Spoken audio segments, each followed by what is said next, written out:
we had $2 million in cash in the van with us in 2 duffel bags. And my colleague said, what would possess you to cheat the CIA out of $20? If you're going to steal millions. And we looked at each other and laughed. Yeah, it'd be a little hard to pass the polygraph on that, right?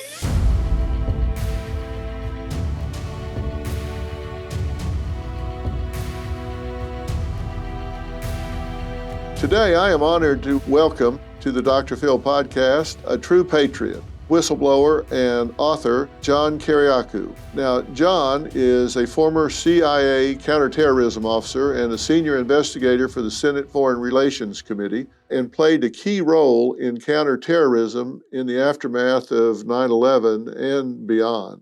John felt compelled to expose some practices being employed by the CIA that he just did not feel morally comfortable with. We're talking about things that he considered to be outright torture, such things as waterboarding, for example.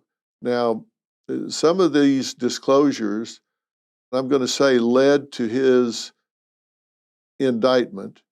And I'm not sure that that's exactly right. We'll let him describe what he thinks led to his indictment. There's what was said publicly that led to his indictment, and a lot of things behind the scenes that may have led to the indictment. But we'll let him talk about that in a minute. But the indictment was by the Obama administration, and it was under the Espionage Act. Now, that's a law designed to punish spies. I don't think anybody ever accused him of being a spy, but nonetheless, that was the act that was imposed. He served 23 months in prison as a result of his attempts to oppose the Bush administration's torture program. Now, John is a best-selling author of The Reluctant Spy and Doing Time Like a Spy.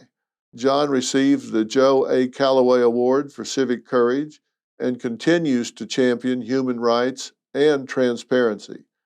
Boy, transparency has become a real important issue in this day and time. Now, beyond his career in intelligence and writing, John continues to advocate for human rights, transparency, and the ethical treatment of whistleblowers like himself. John, thank you so much for joining me today. Thank you so much for having me, Dr. Phil. Such a pleasure for me. Well, you have been a busy guy in your profession. A couple of quotes that I want to attribute to you, and you can own them or not. I want to be sure I'm right. One is, you said, I exposed the CIA and went to prison for it. Is that something you said? It is. You said there are some things we should not do, even in the name of national security. Is that something you said? Indeed, it is. All right. This is something that you took very seriously in your life. Why did you go into the CIA? Were you recruited? I was recruited in graduate school, but to tell you the truth, I was only considering jobs in public service. I'm the grandson of 4 grandparents who emigrated to this country from Greece. And in our household, while I was growing up, it was instilled in all of us, really, that we owed this country such a great debt of thanks for giving us a new life in this wonderful country that we needed to pay that debt back. And so my parents were elementary school teachers in the public school system, and they instilled in us the notion that we should go into public service as well. So you went into public service, but you didn't sit around in the sandbox as a kid envisioning yourself being a CIA agent. Actually, I did. When I was 9, I told my parents that I wanted to be a spy when I grew up, and they bought me walkie-talkies for Really? Christmas that year, I remember. Yeah, and then when I was 16, I said specifically, I remember telling my father that not only did I want to be a spy, but I wanted to be a spy in the Middle East. And so I went to George Washington University and got an undergraduate degree in Middle Eastern Studies. I stayed at GW for a master's degree in legislative affairs, but with a concentration in foreign policy analysis, thinking if I can't get into the CIA, I'll go to Capitol Hill or I'll go to the Foreign Service. And then, as it turned out, my graduate school advisor, who gave me an A on a paper, it was a psychology exam, asked me to, he wrote in the margin of the paper, please see me after class. So I went to see him and he said, look, I'm not really a professor here. I'm a CIA officer undercover as a professor here. And I'm looking for people who might fit into the CIA's culture. Would you like to be a CIA officer? And I jumped at the chance. And the next thing I knew, I had my right hand in the air and I was swearing an oath to uphold the Constitution. Wow. So he was kind of taking a chance because he was undercover. So he was actually, let's talk about that for a minute, because I have an issue with some of what's going on in the elite universities of the United States right now. And Yes, indeed. I'm wondering if we're sending our kids to get educated or indoctrinated. What do you say about that? Right. That is going to be a fight that we're going to have to fight from here on out. I will say that the way that I was recruited into the CIA is no longer legal. With passage in 1993 of the Equal Employment Opportunity Act, you can't do this old boy network. But what they do now is they just do it out in public. The CIA created this program called the Scholar in Residence Program. So if you've done your 25 or 30 years, you're planning to retire, they'll send you back to your alma mater for 2 or 3 years. You can teach some meaningless class. Like a friend of mine went back to Indiana University and taught espionage in Soviet literature. And students will just go up to him after class and say, hey, I'd love to get into the CIA. And he makes a recommendation. So rather than do it behind closed doors like they did it with me, they just do it out in the open now. Okay, so we actually do have professors in universities now that aren't necessarily who they seem to be. Correct. They are actually operatives, CIA operatives, or maybe from other agencies that are there to indoctrinate, to recruit. What are they there for? Why are they in those roles? Oh, it's a combination of the two. They're always looking for people with hard foreign languages or people who have an aptitude for difficult foreign languages. They're looking for people who are patriotic, on their face, patriotic.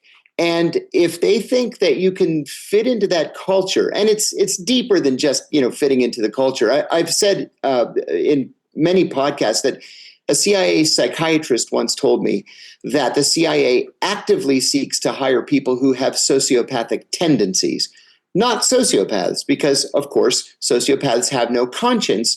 They blow right through a polygraph exam, but they're impossible to control.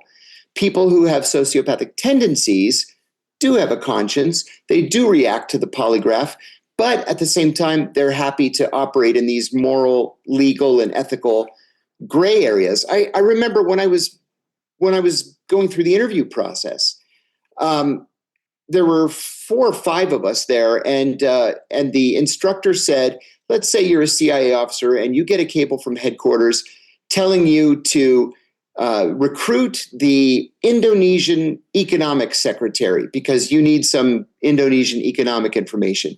And you cultivate this relationship for a year. You become friends, your wives become friends, you vacation together, but you come to realize that he's not recruitable. What do? And a guy put his hand up in the air and said, well, you double down, you do it another 6 months. A woman raised her hand and said, maybe you can work it through the wives. And I'm looking around, looking at these people. I put my hand up and I said, you break into the embassy and you steal it. And the instructor said, that's exactly what you do.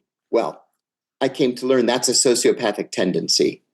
Do you have sociopathic tendencies? Probably. I was perfectly happy to break into people's homes or offices overseas and plant bugs or plant cameras. I was perfectly happy to convince people that I was their best friend to the point where they were willing to commit espionage for me, or in some cases treason, because I believed we were the good guys. And I was doing this for the safety and security of Americans and American installations. And so I never gave it a second thought beyond the fact that we were the good guys. Life is full of surprises, and emergencies often strike when we least expect them. But preparation is key, and that's where Jace Case comes in. With Jace Case, you'll have essential emergency prescription medications right at your fingertips, ready when you need them most. Whether it's an unexpected illness or a travel mishap, having the right meds on hand can turn a potential crisis into just a minor inconvenience. Don't let the unexpected catch you off guard. Jace Case gives you peace of mind so you can tackle life surprises with confidence. Be ready. Take charge today. Head over to jace.com. That's JASE.com. And when you check out, use the code PHIL, spelled PHIL, to get a discount on your order and to have the right meds on hand the moment you need them. If you're a business owner, listen up now. You will not want to miss this. Outdated systems are costing you time, money, and opportunity. Thousands of companies have modernized with FYSI's AI integration and solutions. FYSI implements smart, automation, and predictive insights that sharpen your competitive edge. This is what separates billion-dollar companies from small businesses, and FYSI can help you make that leap. Don't wait. Get your free $5,000 risk assessment now with promo code Dr. Phil. That is promo code DRPHIL at fysi.com/Dr. Phil or call 800-877-4000 today. That's code Dr. Phil. Visit fysi.com/Dr. Phil or call 800-877-4000 for your free $5,000 risk assessment. So you say the CIA hires people with sociopathic tendencies, and you say sociopaths have concise answers and pass polygraph tests. Sociopaths are impossible to control. They slip through the cracks because they have no conscience, and they only hire sociopathic narcissists. The CIA operatives look for narcissistic individuals because they're so arrogant they conclude, of course the CIA would want to recruit me because I'm so important that they cannot do their jobs without me. Oh my goodness. You see that every single day of your career. You are surrounded by the smartest, the most accomplished, the best educated, at least all in their own minds, people. It becomes comical after a while. Yeah, you actually don't see that so much in analysis. It's in operations where everybody wants to be James Bond. And in some cases, they actually achieve that. You know, there is always a handful of senior officers that all the rest of us wanted to be like, people who had many recruitments, people who had multiple chief of station assignments. That's what everybody was aspiring to. And you get it by what they used to call, not jokingly, shameless self-promotion. Yeah. Now, were you that way? Is that why they picked you? Was it languages? Why did they pick you? Were you a sociopathic narcissist? In retrospect, I probably had those sociopathic tendencies, but they picked me. I actually spent the first half of my career in analysis. So they picked me because I had Arabic language and because I was very serious about academia. I was very serious about analysis and study, and I was fascinated by Arab culture and Arab history. I read Arab poetry. I studied Islam under one of the most important Islamic scholars in the Western world. I was just fascinated with that culture, and I wanted to live there and really get to understand people. And so I went to the Directorate of Intelligence, the analytic branch, and succeeded, not necessarily because I was so great, but because I was really lucky. Just as I got to a point where I felt like I knew what I was doing, Iraq invaded Kuwait on August the 2nd, 1990. I was the only Iraq leadership analyst. And I remember walking in that morning and saying to my boss, big day ahead of us today. And he said, don't take your jacket off. We're going to the Oval Office. I was 25 years old. And I walk in and it's the president, the vice president, the national security advisor, the CIA director, my boss, and me. And we all sit down. The president looks around and he says, well, now what do we do? And then everybody turned and looked at me. And I remember thinking to myself, my friends from high school would never believe it in a million years if I told them what I was doing right now. So Right. I got lucky there. You were more than just lucky. Look, you received 10 Exceptional Performance Award, the Sustained Superior Performance Award, the Counterterrorism Service Medal, the State Department's Meritorious Honor Award, among others. What kind of things did you do to earn those kind of accolades? I found myself very often in situations where you have to think quickly, where bullets are flying, where people's lives are at risk, and there were a couple of very difficult recruitments that I made. In retrospect, part of that was because I was young and foolish. And, when you're young, you think you're going to live forever and you're untouchable. And so I would take risks that today, as a 60-year-old man, I'm appalled that I made a decision to take some of these risks. Give me an example. I remember going into the heavily communist anarchist neighborhood of Athens, Greece, to pitch a bona fide terrorist. And I was the only member of the team not wearing a bulletproof vest. And my boss asked me, why in the world did you not put your vest on? I said, because it shows underneath our shirts. And I don't want to freak the guy out. I said, I genuinely want to recruit this guy. I don't want him to run away and to be afraid, or to see that we're wearing vests and pull out a gun and take a shot. I'm willing to give it a chance. Besides, I had a gun on my waist in a fanny pack. I had another gun on my ankle in an ankle holster. I thought, well, if I'm going to go down, I'm going to go down shooting, but I'm going to give this recruitment an actual chance. And I recruited him. This was a group that the CIA had never infiltrated before.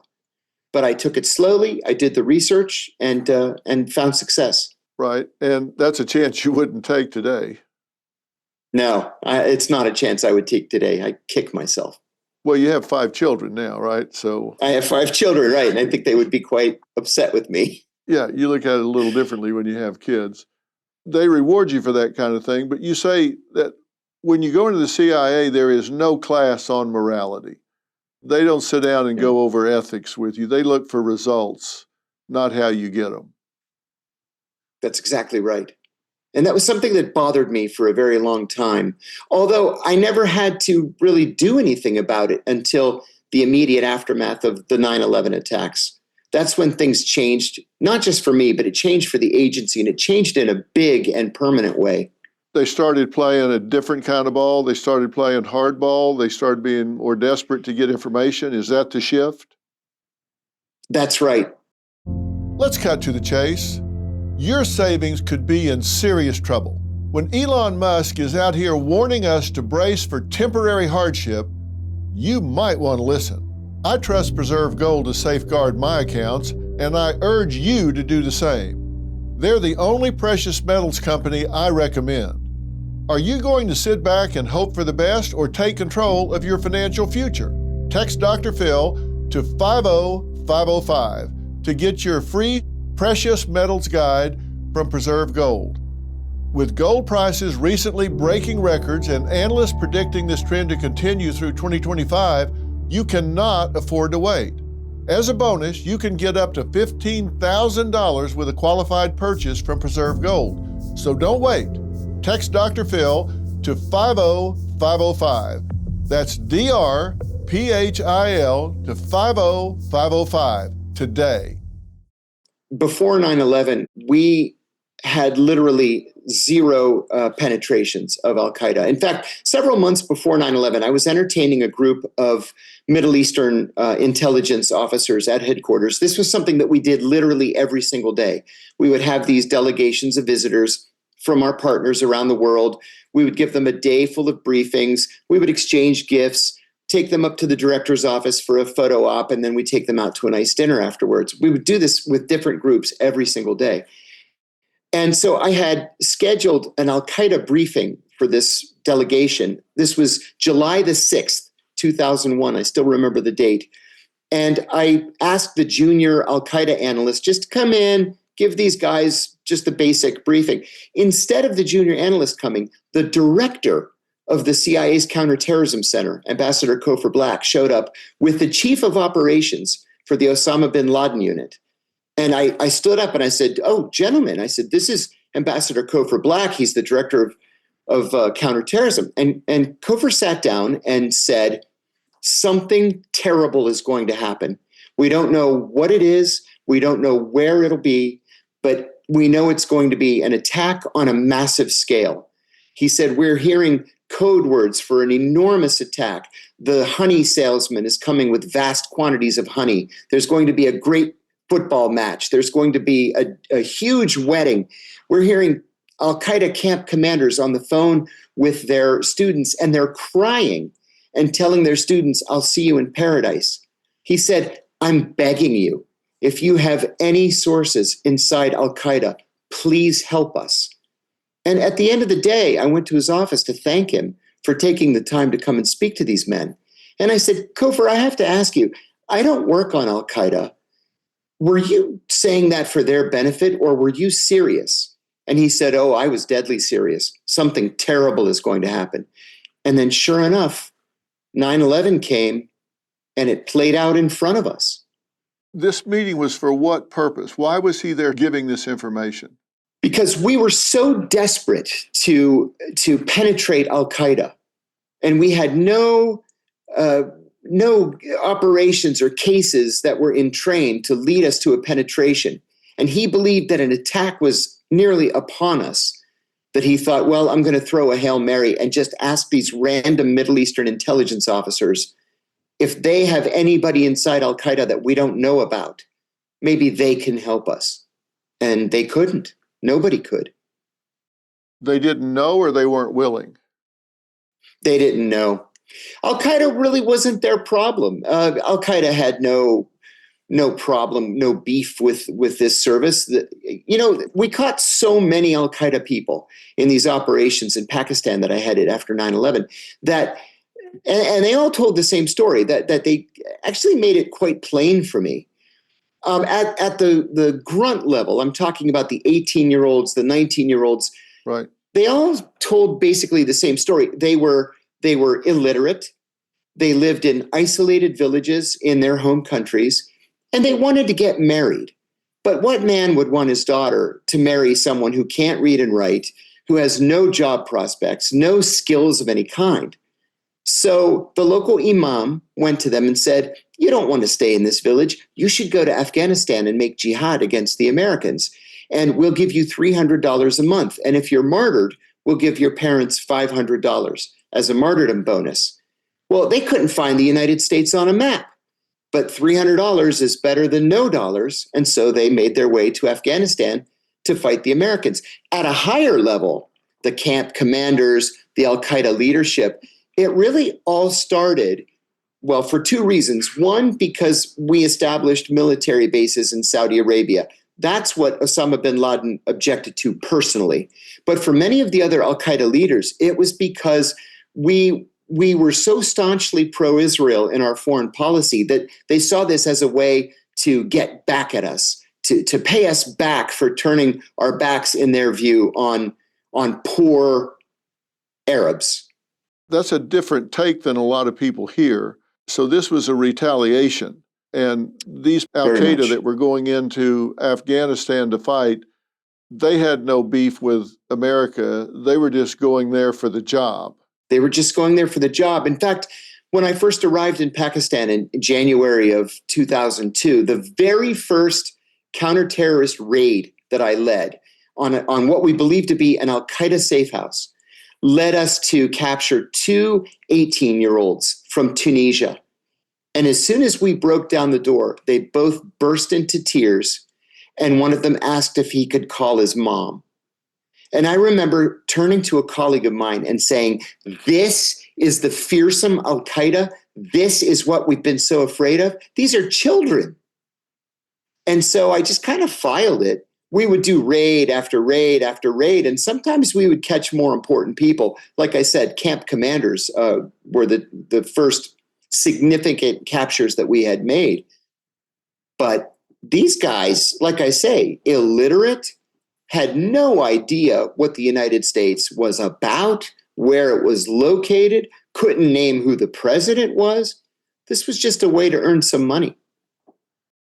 Yeah, and when you recruited some of these terrorist informants, they had to be high enough up that they knew something to be of value, right? Yes, correct. These weren't the 18-year-old grunts. These were people that were high enough up to do some planning and that sort of thing.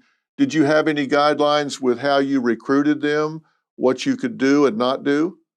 No. And that is one of the things that I like to lecture about at colleges and universities. There were no guidelines. I mean, certainly there would be financial guidelines. 95% of the recruitments that a CIA operations officer makes are for money. It's all about the money. And it can be $1,000 a month. It can be $20,000 a month. It can be a lump sum for $10 million. We can pay it in diamonds or gold or any way that you want to receive it. But there was no guideline as to what to do ethically or morally. One of the examples that I use in speeches when I go to universities is I say, let's say you are a CIA operations officer and you've recruited a bona fide terrorist, a member of ISIS or Hezbollah or Al-Qaeda, it doesn't matter what it is. And this man has given you actionable intelligence that you have used to disrupt attacks and to save American lives. And then you fly out to the Middle East 1 month to meet him. And he says to you, I've given you everything that you've wanted. Tonight, you're going to do something for me. You're going to go out and you're going to get me a prostitute. And if you don't, I'm not going to talk to you anymore. So I say, give me a show of hands. How many of you would give him the prostitute? And usually about 80% put their hands up in the air. And I say, yeah, in real life, you probably would get him the prostitute. It's not very nice. It's a kind of a dirty business, but this is the job that we've chosen for ourselves. But what if he asks you for a child prostitute? And people get nervous. They'll look around. About 10% will put their hand up. And I say, absolutely not. Not under any circumstances. It's a child, for God's sake. But the issue here is that there are no rules. Remember, your job while overseas is to break the law. Your job is to convince people to commit espionage for you. Your job is to get people to give you classified information or protected information. It's not to disrupt human trafficking. But you have to go into this situation with your own set of moral values. You have to know what the right thing to do is. Because headquarters isn't going to tell you. They're not going to say, oh, remember, employee rule number 305 says you can't provide child prostitutes. You have to know in your heart what's right and what's wrong. But that's up to you. That's up to the individual. So if you've got somebody that just doesn't have a real good moral compass, they just don't find true north on their compass, and they want that information, they're going to do whatever they need to do to get it. That's exactly right. And sometimes there are employees who can't turn it off. You know, every 10 years or so, you'll see in the Washington Post or the New York Times that a CIA employee, almost always an operations officer, has been arrested for sexual assault or for embezzlement or something like that because they just don't have a moral compass. I remember one of my station chiefs telling me early on in my career, never lie to security, finance, or medical. They're the three offices that could ruin your life. Well, it's actually more than that. Never lie to yourself. Never lie to your station chief, right? You've got to bounce ideas off of somebody to give you a second opinion. Because if somehow you wake up one morning and you think it's all right to put a roofie in a woman's drink at a cocktail party and assault her afterwards, which has happened, then you need somebody to check your thought process. you kind of have the same process, whether you're recruiting somebody for the agency or you're recruiting somebody that's an enemy asset, you kind of follow the same procedure, right? Yes. You spot them, you assess them, you assess their vulnerabilities, you develop a relationship, and then you ultimately recruit them. It's the same That's procedure exactly whether right. you're doing it for the agency or you're recruiting some terrorist that you want to give you secrets. That's exactly right. That's exactly right. When you say assess their vulnerabilities, what are you looking for?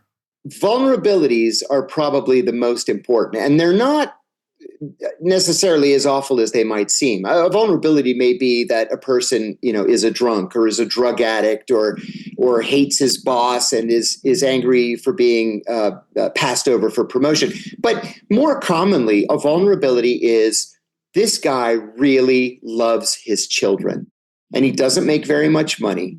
And at the CIA, we can get your child enrolled in any university in America, quite literally, any university in America, and the CIA will pay for it. So if you want your child to go to Harvard or Stanford, or one guy asked Strayer College, we'll do it. Another vulnerability is somebody who just really loves the United States. I recruited an agent one time who would not take a single dollar from me and didn't want any favors like a college education for his children or grandchildren. He just loved the United States and he enjoyed the excitement, the clandestinity of meeting. And then, sometimes you'll get somebody whose spouse has cancer or some dread disease, and by God, you can get them into the Mayo Clinic or the Cleveland Clinic, and they'll give you anything that you want, so long as you can provide medical care. So that's what you're assessing in that development stage, or the assessment and development stage. What can I give this person that is going to make him want to give me what I want? And how do you get them into the university? How do you get them into, say, Harvard or University of Texas or wherever? How does the CIA do that? The CIA has agreements with every university, almost every university in America, with every Fortune 1000 or Fortune 1500 company in America, and university administrators and corporate leaders, they're patriots as well, and they want to do whatever they can to be helpful. I'll give you another example. I recruited a guy who was absolutely crazy for the Chicago Bulls, and I got him a basketball autographed by Michael Jordan. I just bought it at the NBA store online and had it shipped out to me. And I told him, listen, I know a guy who knows a guy who knows Michael Jordan, and we told Michael Jordan all about you, and he autographed this basketball, and I put it in this acrylic box. He couldn't give me the information I wanted fast enough. And he didn't take any money for it. It was just because I was so thoughtful, he said, that I gave him this basketball because I knew how much he loved the Chicago Bulls. So you find what their currency is, what they're interested in, and then you find a way to get it to them. That's exactly right. And money's not a particular barrier when you're going after somebody that the agency values. No, I'm smiling because we used to have this saying that intelligence is a cash business and cash is not a problem. During the Afghanistan war, in the very early days of the Afghanistan war, we were literally throwing money out of the side of helicopters. And it led to this joke at the agency that you can't buy an Afghan warlord, but you can certainly rent one. And that's what the agency did. So if they get $1 million to rent a warlord and it's cash, how do you know they didn't rent him for $750 and keep $250? That is a great question. And I will tell you, over the course of my entire career, I never saw or heard of anybody taking a single dollar. Again, we're doing this out of a sense of patriotism and duty. Now, when you're meeting with a source and you give him his monthly pay, which of course is always in cash, he signs a receipt. And the receipt, it's perfectly fine if he signs Mickey Mouse. He never signs his real name. You tell him, just pick a name, stick with that name, and that's what he signs every month. But you're going to be polygraphed on this too. And they're going to ask you, have you ever misappropriated funds? I think the question is, have you ever misappropriated more than $20? That's what they asked me on the polygraph. And by God, you have to be able to say no, and you have to be able to say it with a clear conscience. So they do check. Oh, yeah. In fact, Dr. Phil, I remember when we had a colleague of mine and I were setting out to drive to Faisalabad, Pakistan. This was about 2 weeks before we captured Abu Zubaydah. And we had $2 million in cash in the van with us in 2 duffel bags. And my colleague said, I could never understand why people would cheat on their accounting paperwork for $20 or $30. What would possess you to cheat the CIA out of $20? If you're going to steal millions. And we looked at each other and laughed. And I said, yeah, I wouldn't even steal the millions. And he said, no, neither would I. Yeah, it'd be a little hard to pass the polygraph on that, right? That's right. But it's not unfathomable for a high-level source. I know in Zero Dark 30, they have a scene in there, and they're trying to get a source to come up with a phone number, and he wants a Lamborghini, so they just get him a Lamborghini in the middle of the night. That's not far-fetched. No, that's actually easy. You just take a big sack of money over to the Lamborghini dealership by the airport, and next thing you know, you've got a Lamborghini. Yes. He's happy, and you got the phone number you want or the information you want, and moving on. Exactly right. It's all in the name of the successful operation. All of it. Yeah. I remember just after 9/11, I went up to Ambassador Black and I said, Kofor, I wanted to talk to you if you have a minute. I have an idea for an operation. And before I could get the words out of my mouth, he put his hands up and he said, whatever it is, just do it. I have so much money, I can't possibly spend it all. And that continued for years after the 9/11 attacks. Really? And where did that money come from? Congress couldn't appropriate it fast enough. We were receiving multi-billion-dollar supplemental appropriations. So we had our fixed budget that the oversight committees had, or the appropriations committee had appropriated and the oversight committees had authorized. And then literally the day after 9/11, we got something like 160% supplemental appropriation, and then got another one again at the end of the year. We really couldn't spend it all. And you had no problem with that. To you, that's business, and you're doing what you have to do to get what you need to get. When was the first time you became aware of and had a problem with, I guess we'll call them enhanced interrogation techniques? I had an inkling when I was still in Pakistan. We captured so many Al-Qaeda fighters on the night of the Abu Zubaydah capture that we had to bring them into our safe house for interrogation in shifts in a paddy wagon. And the first group of 10 came out of the paddy wagon, and they were all wearing hoods. And I said to one of my colleagues, he was working for me, I said, why are they hooded? And he said, we don't want them to see our faces. And I got angry and I said, are you seriously telling me that you have never read the Geneva Convention? It is a war crime to put hoods on them. Take the hoods off. And he said, stop, don't take the hoods off. And I said, I'm going to report you to headquarters. And he said, I'm going to report you to headquarters. I said, fine. And I took the hoods off. And we reported each other to headquarters. And I was reprimanded. So I thought, wow, well, the Geneva Convention is crystal clear that hooding a prisoner is a war crime. I guess it's a new world. I'm going to have to get used to it.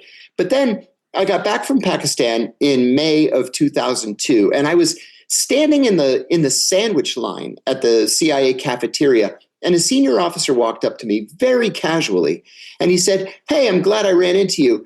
Would you be interested in being trained in the use of enhanced interrogation techniques? I had never heard that term before. And I said, enhanced interrogation techniques, what's that mean? And he said, very seriously, he said, we're going to start getting rough with these guys. And I said, well, what does that mean? And he described these 10 techniques. And I said, that sounds like a torture program. And he said, no, it's not torture. The Justice Department approved it and the president signed off on it. I said, give me an hour. I need an hour to think about it. So I just walked out of the cafeteria. I went up to the 7th floor of the CIA, which was the executive floor. There was an extraordinarily senior officer up there for whom I had worked in the Middle East 10 years earlier. And I knocked on his door and I said, hey, I need some advice. I was just asked if I want to be trained in these enhanced interrogation techniques. What do you think of that? And he said, first of all, let's call a spade a spade. He said, this is a torture program, and torture is a slippery slope. And you know how these guys are. Somebody's going to go overboard and they're going to kill a prisoner. And when that happens, there's going to be a congressional investigation and there's going to be a Justice Department investigation and somebody's going to go to prison. Do you want to go to prison? And I said, no, I don't want to go to prison. So I went back downstairs and I said, look, I have an ethical and moral problem with this, and I think it's illegal. I'm not interested. And I'm sorry to tell you that of the 14 people that were approached, I was the only one who said no. And so I had a friend in the Counterterrorism Center who he happens to be a psychiatrist and a brigadier general. And we go to the same church. We're in the same men's group. And he came up to me a few days later and he said, you know, they're calling you the human rights guy behind your back. I said, yeah, I know. I've heard it. And he said, you know, that's not a compliment, right? And I said, Steve, I don't care. I'm on the right side of this and they are not. And I'm sticking with my guns. What were some of the 10 on the list? Well, it started off with a few that were very mild. I would not consider to be torture, where, you know, you grab somebody by the lapels and give them a shake and say, answer my questions, doggone you. And then it graduated to a smack on the belly. It was called an attention slap because it leaves a handprint. It makes a loud cracking sound. Then it was a slap in the face. But it graduated to things like waterboarding, where the prisoner is strapped down on a board. His feet are elevated compared to his head. Cloth is put in his mouth, and then water is poured on his face. And it's supposed to induce a feeling of drowning. In fact, in the case of Abu Zubaydah, he did drown and had to be revived because too much water had gotten down his throat. His heart stopped beating. But then there were a couple of other things that I believed were worse than waterboarding. One was called the cold cell, where a prisoner was stripped naked. He was chained to an eye bolt in the ceiling like this. His cell was chilled to 50 degrees Fahrenheit. And then every hour, a CIA officer would go into the cell and throw a bucket of ice water on him. And we murdered several prisoners that way. They died of hypothermia. There was another one that sounds like it's no big deal, but it was sleep deprivation. So again, you're stripped naked, chained to that eye bolt in the ceiling so you can't kneel or lay or get comfortable in any way. Loud acid rock music is pumped into the cell. These industrial strength lights are on 24 hours a day. Well, we know that, this is according to the American Psychological Association, the APA, that people begin to lose their minds around day 7 with no sleep. They begin to die around day 9, die of organ failure. But the CIA was authorized to keep people awake for up to 12 days. And people died because of that technique as well. So I said, listen, you know, this is so clearly illegal. I had done some research on my own. We have a law in this country called the Federal Torture Act of 1946, which specifically outlawed exactly those techniques that the CIA was now using. And in fact, we executed Japanese soldiers who had waterboarded American POWs during the Second World War. Furthermore, in January of 1968, the Washington Post ran a front page photograph of an American soldier waterboarding a North Vietnamese prisoner. On the day that picture was published, Secretary of Defense Robert McNamara ordered an investigation. The soldier was arrested. He was convicted of torture and sentenced to 20 years at Leavenworth. And then, like magic, in 2002, all these things are suddenly legal. Well, we never amended the law. The law never changed. We changed. We took on this air of victimhood that because we were the good guys and we lost 3,000 civilians on September 11th, that it was okay for us to do this because we had to stop this existential threat that Al-Qaeda had become. And once you became aware of all this going on, how did you become a whistleblower? How did you actually do it? Only very reluctantly. And I'll tell you, I wish that I could tell you that I stood up and I told them, that's not the way it happened at all. This was clearly illegal in my view. So I waited for somebody who was directly involved in the torture to come forward and go public. I actually got promoted on the strength of the Abu Zubaydah capture, and I was promoted to become the executive assistant to the CIA's deputy director for operations. So in that position, it's such a stressful position that you can only do it for a year. You're in the office at 3:45 a.m., you're briefing the deputy director at 6, you brief the director at 7. So it's tough. But it also gave me access to literally everything that the CIA was doing around the world for that 1 year. And so I'm following this enhanced interrogation situation at a secret prison overseas. And I kept waiting for somebody to come forward and blow the whistle on it, because people were writing in classified channels, hey, I'm a medical doctor. I took a Hippocratic oath. This is not what I signed up for. I'm not doing this. I quit. I want to come back to headquarters. So there were, dozens of people objecting to this program. I thought certainly somebody's going to say something, and nobody did. Finally, I resigned to go into the private sector. I wasn't making enough money to put 5 kids through college, so I had to do something different. And 2.5 years after I resigned, I got a call from Brian Ross at ABC News. I had never spoken to a journalist before, so I didn't know about these journalist tricks. But he said that he had a source who said that I had tortured Abu Zubaydah. I said, absolutely untrue. I was the only person who was kind to Abu Zubaydah. I said, I never laid a hand on Abu Zubaydah or on any other prisoner. Your source is either grossly misinformed or he's a liar. And like I said, I didn't know these reporters' tricks. And Brian Ross said, well, you're welcome to come on the show and defend yourself. I said, yeah, I'll think about it. A couple of days later, President George W. Bush is giving a press conference. And he looked right in the camera and he said, we do not torture, like that. And I said to my wife, who was also a senior CIA officer, I said, he is looking the American people in the eye and he's lying to them. And then 2 days later, it was a Friday, and the president had walked out of the south portico of the White House. He was walking to the helicopter to go to Camp David. And a reporter shouted a question about torture. And the president stopped and turned and said, well, if there is torture, it's because of a rogue CIA officer. And I told my wife, Brian Ross's sources at the White House, and they're going to try to pin this on me. So I called Brian Ross and I said, I'll do your show. And I decided in the 4 or 5 days, between that call and the show, that no matter what he asked me, I was going to tell the truth and let the cards fall where they may. And that's how it happened. So you went on ABC News interview. You said what you said about what was going on and clearly stated you didn't involve yourself in torture. You were recruited, you were asked to do it, declined. Correct.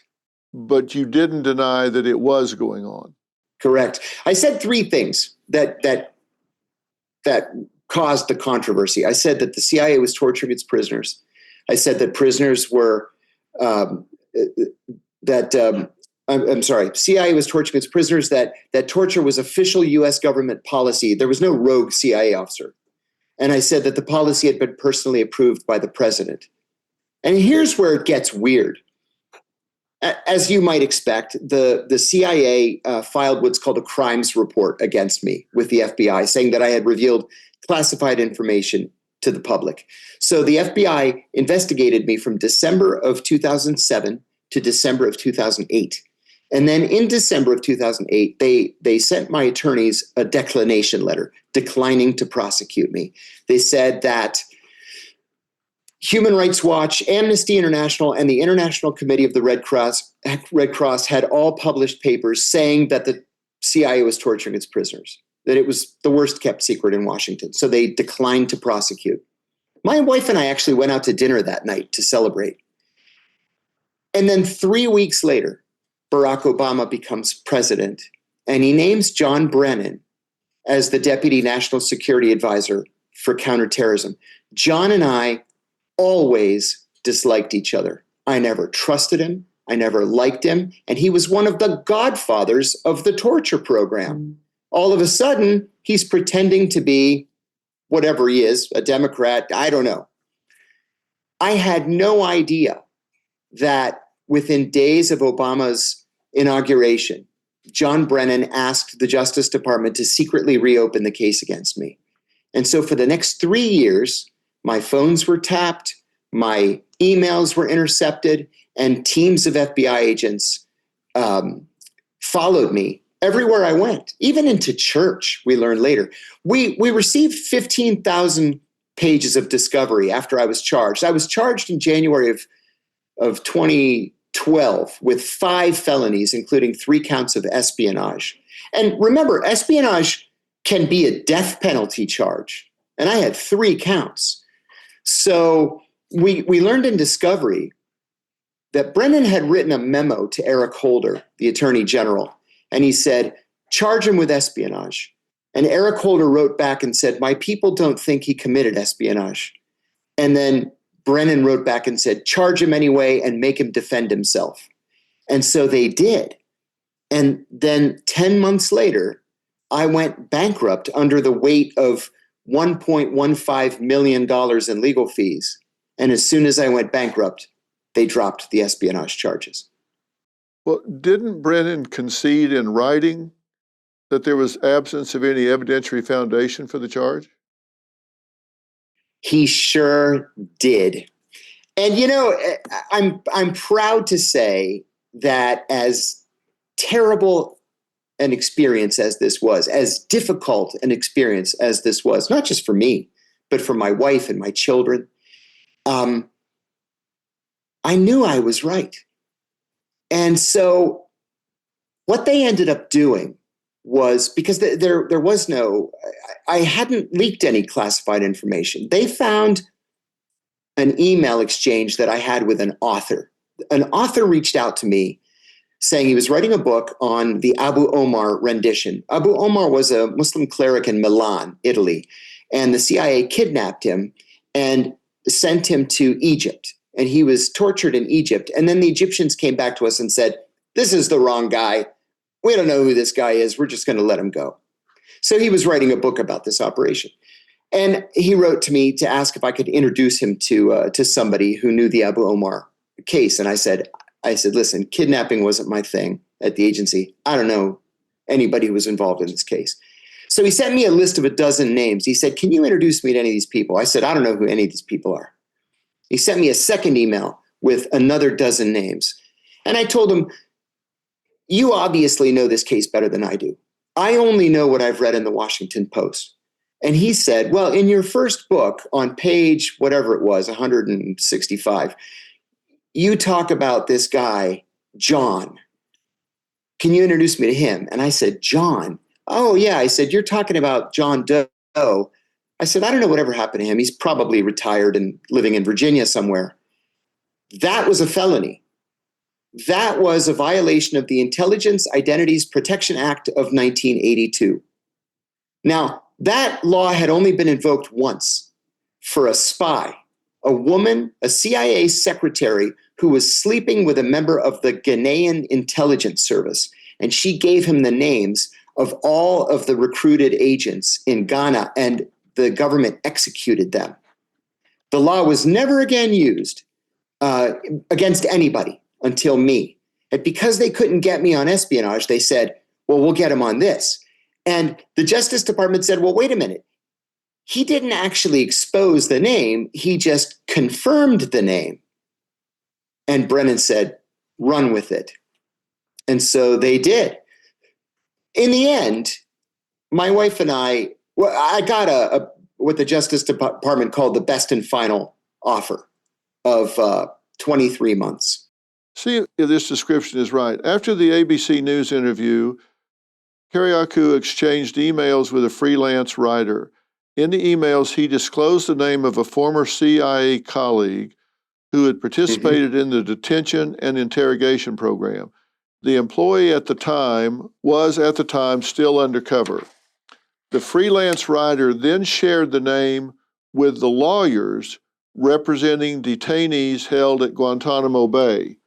The name then appeared in a sealed legal filing submitted by the defense attorneys. Although the name was not made public at the time, the disclosure angered federal officials, and the resulting federal investigation led to Kiriakou's arrest. The name that was disclosed appeared on the New York Times website in October of 2011. So what they're saying here in this account is that the name that you confirmed was only disclosed in sealed legal filings and was not made public at the time, that you didn't make the name public. No, I didn't make the name public. And one of the things that really stung at the time was while I was going through this whole ordeal, awaiting trial, the director of the CIA,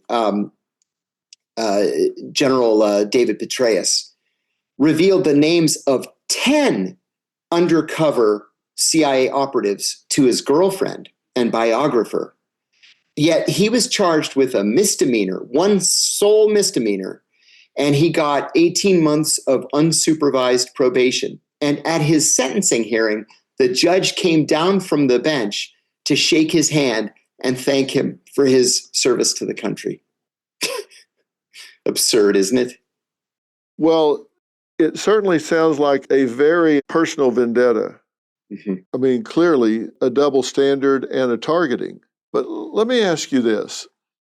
Do you think, in the final analysis, that the things that you disclosed and wrote about weakened this country or strengthened this country?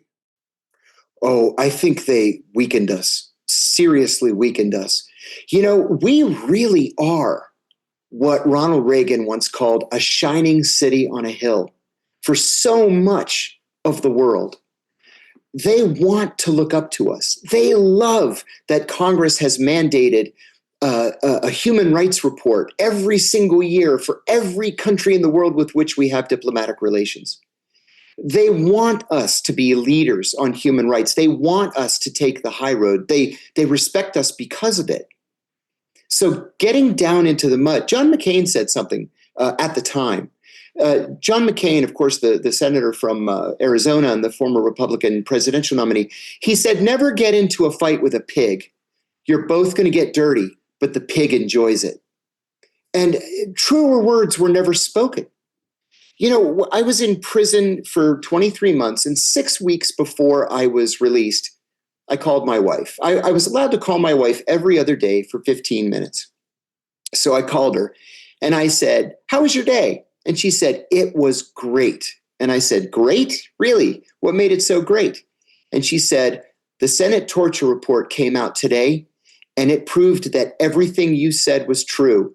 And she said, John McCain got up on the floor of the Senate and said that the country owed you a debt of gratitude because the American people would otherwise not have known what the country was doing in their name. And you know what? That made it all worthwhile. Certainly over the course of 23 months in prison, and I was in real prison. I wasn't in some club fed. I would sit there and feel sorry for myself. But that single event made it all worthwhile. And then, thank God, just weeks later, we saw passage of the McCain-Feinstein Amendment, which formally and permanently banned torture. So I'm proud to have had whatever role I had in that legislation. This is something we should never have done. It made us weaker as a country. It turned people around the world against us. It didn't make us any safer. It was just wrong from the very beginning. Well, I can tell you, having been trained in both clinical and forensic psychology, and having spent a lot of my professional career in deception detection, interrogation techniques, and, of course, deception detection has two pieces to it. One is determining when someone is lying, and then the other part is getting to what is the truth. That's right. And those are two very separate things. One is somebody telling you a lie, and then if they are, then what is the actual truth? With torture or enhanced interrogation techniques, they almost always lead to some kind of information. Mm-hmm. Absolutely true.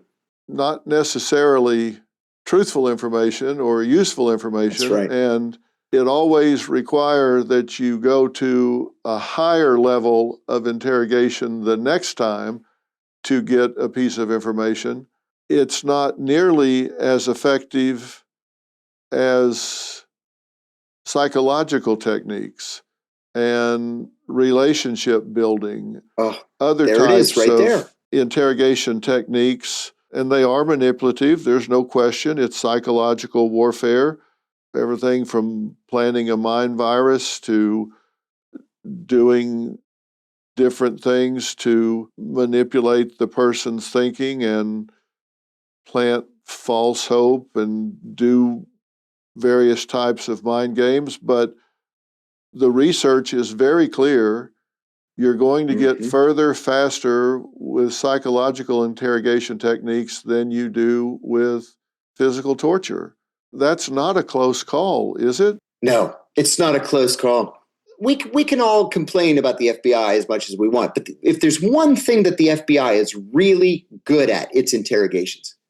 And at the secret prison, after Abu Zubaydah recovered from his gunshot wounds, he was interrogated by an FBI agent by the name of Ali Soufan. And Ali was a master at interrogations. He treated Abu Zubaydah with respect.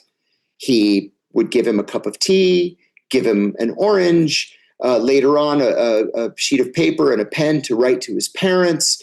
He built a relationship. He built a rapport with Abu Zubaydah to the point where Abu Zubaydah trusted him and volunteered actionable intelligence that saved American lives. That's the way to do it. Well, I think that all negotiators and interrogators will tell you one of the key tenets of building a rapport is the individual has to believe that you understand why they're doing what they're doing. And unless and until they believe you get it, that you understand why they're doing what they're doing, you're never going to get past first base. But once they believe that you get it, that you understand why they're doing what they're doing, only then will you begin to have any kind of rapport with any kind of exchange of information. Unless they believe that, hey, he or she understands why I've done this action or taken this position, they feel like they're just talking to a suit, an empty suit. They just feel like they're just talking to a machine. I'm with you 100%. I made one recruitment that I was very proud of. He was a member of Al-Qaeda, a mid-level member of Al-Qaeda.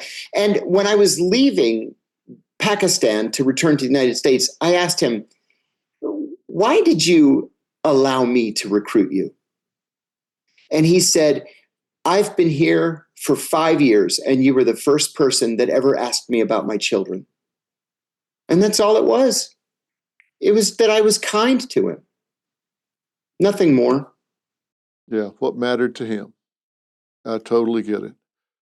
Well, John, we're out of time for today. I would like to talk again and pursue some more of the information that we haven't gotten to, but I think is so very, very important and interesting to people to understand what is really going on. I want people to learn more about what you have to say.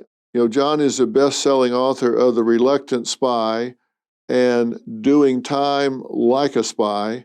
He is a champion for human rights and transparency. John, I hope we can talk again and do a part 2 of what we're talking about today, because I'd love it.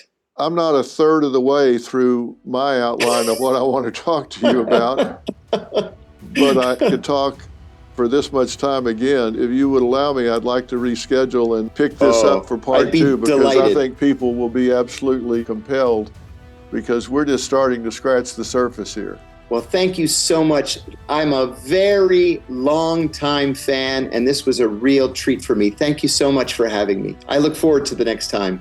It has been for me. We'll do this sooner rather than later, and we'll just kind of pick up where we left off. Can we do that? I'd love it. Thank you. It's been an absolute pleasure. Very intriguing conversation. We'll talk again very soon. Thank you so much. Thank you, Dr. Phil. All right, talk soon.